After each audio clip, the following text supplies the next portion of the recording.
Hey YouTubers, it's Charlie. This week on Doctor Who, we got to see the Daleks again for the first time since Peter Capaldi became the Doctor, so I wanted to do a bonus video for my favorite first appearances of monsters, things, basically the first time the show used certain things. This year is all about correcting mistakes of the past, so we will be revisiting a lot of classics. A good example is Coal Hill School. They basically made the introduction of Danny Pink and Clara similar to the way the series introduced Barbara Wright and Ian Chesterton whenever we saw Coal Hill School during Unearthly Child. So this will be my top 5 introductions. My Q&A video is going to post tonight or tomorrow morning, depending on which time zone you live in, which means there's still plenty of time to enter my giveaway. But starting off with number 5, the first Doctor lies. The Doctor didn't start quoting the infamous rules till the 4th Doctor's run, but one of the first instances of the Doctor lies was during Unearthly Child. Technically during Cave of the Skulls, which was part of that first serial. The way they organized stories back then was really different, so there were a lot of different stories inside each serial. While visiting prehistoric times, the Doctor is accosted by a caveman who claims he saw him make fire, but when asked to reproduce it in front of everyone, he finds he's forgotten his matches inside the TARDIS. One of the cavemen cries, "Liar." So strictly speaking, it's not like a Doctor lies moment, but it's all about broken promises, broken trust, which is something that's going to be really important for Series 8. The caveman who found the Doctor trusted him to help him, and the Doctor failed to produce when he was put on the spot. Moffat's really good about taking bits and themes from the past and weaving them into new stories. Since there are so many First Doctor references in these first 2 episodes, and Capaldi is correcting mistakes of the past, I wonder if we're going to continue to see trust issues come up.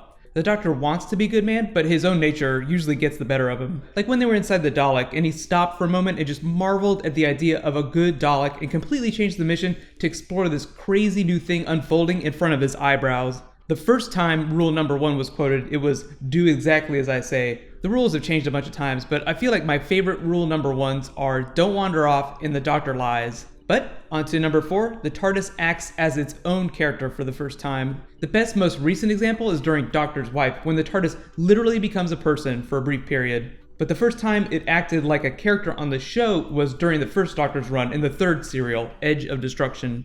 During the events of the previous sequel, as they escaped Skaro, the Doctor hit the fast return switch on the TARDIS, it got stuck, and they basically started hurling to the beginning of the universe. I should say the beginning of time, but it meant the TARDIS's destruction, so as a way to warn the Doctor and his companions, the TARDIS started behaving really erratically.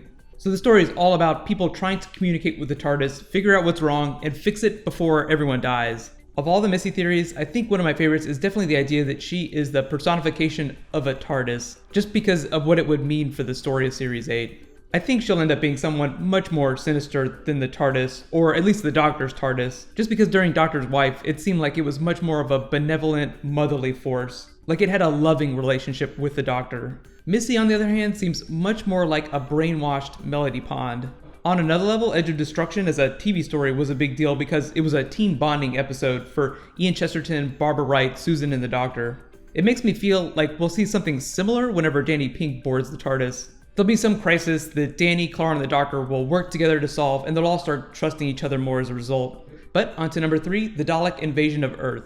This was one of the first big instances of the series bringing the space battle down to Earth. Previously, Earth had always been treated fairly nicely. The companions had been whisked away by the Doctor, Peter Pan style.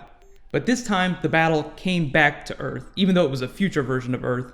They actually recreated this scene during Mark Gatiss' Adventure in Time and Space, so if you actually want to watch that in a historical context, just watch that special again. The episode was also the first time the Daleks used the battle cry, "Exterminate."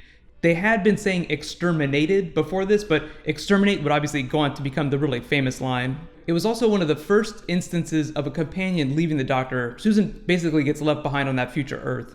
In the context of the story, she falls in love with a freedom fighter, and rather than make her choose between him and her new love, the Doctor just locks her out of the TARDIS and leaves. The Doctor lies, and the Doctor leaves people behind. I know there's a lot of rumors about Clara leaving in the Christmas special. We can talk more about that as we get closer to the Series 8 finale, just because I don't feel like we have enough information yet.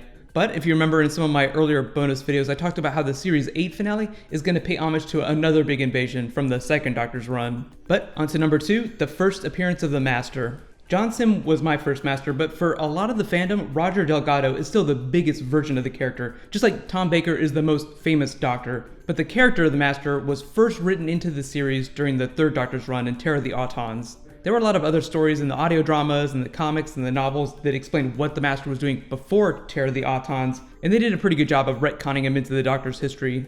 I know a lot of you guys want to see the character come back in Series 8, and there are a lot of Missy mistress theories based on Moffat's comments about the Master, like the male Master, being gone, and the fact that Missy seems to have Time Lord-like abilities. I like the way that later stories introduce the idea that the Time Lords use the Master as a device to keep the Doctor busy, as if they played the characters against each other. Everyone has their favorite Doctor Who villain, but for me, the Master is the Doctor's Moriarty. He'll always be his best villain. All the Danny Pink Watson references kind of make me wonder if Moffat's doing the Missy mistress thing as part of a larger Sherlock theme in Series 8. It might just be a coincidence, but I love the idea that Moffat would try to slip a Wholock crossover past us without anyone realizing it. Maybe that's what all those equations are for, the key to the Doctor Who universe crossing over with the Benedict Cumberbatch Sherlock universe. It would take some amazing math to get those two universes to cross over inside the canon. But my number one Doctor Who first, the first appearance of Gallifrey. It was during the second Doctor's run in War Games, basically his final story. The Doctor had to stop an alien race from creating a super army to conquer the galaxy. The Doctor asked the Time Lords for help, but in doing so, submits himself to sanctions for stealing the TARDIS during his first incarnation. The planet is not called Gallifrey, but it's the first time we see the Doctor's home. It's the first time we visit Gallifrey. Part of Series 8 is taking the long way around to the pocket universe where Gallifrey is located, and I'm sure some of you have seen the spoilery images from the finale. But if you want to comment on any possible connections, just be sure to use spoiler tags in the comments. It's totally possible that this final second Doctor story could be part of what the Series 8 finale is. Gallifrey as a destination is rumored to play a role in Series 8, but we don't know how or when. So I'm wondering if Capaldi or Clara will ask them for help again, like she did during the Christmas special, but they'll extract a price. It's possible she could be collateral damage in the conflict of the finale and the Missy story. That is, unless Missy is a future version of Clara, which is another great theory, but that would just make things so much more complicated. But now it's your turn. Let me know in the comments, what are your favorite Doctor Who first moments? Like the first time the show introduced a monster or used a catchphrase, anytime the show did something for the first time. In related news, my Q&A is going to post later tonight or tomorrow, depending on which time zone you live in. The giveaway for this week will be open until I make that video.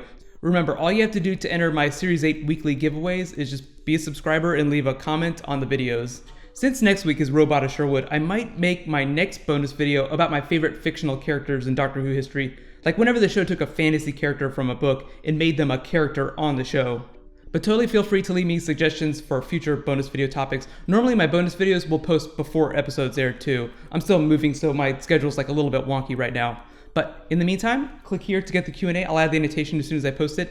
And click here to get my episode 2 review. Thank you so much for watching. I'll see you guys tonight. High fives.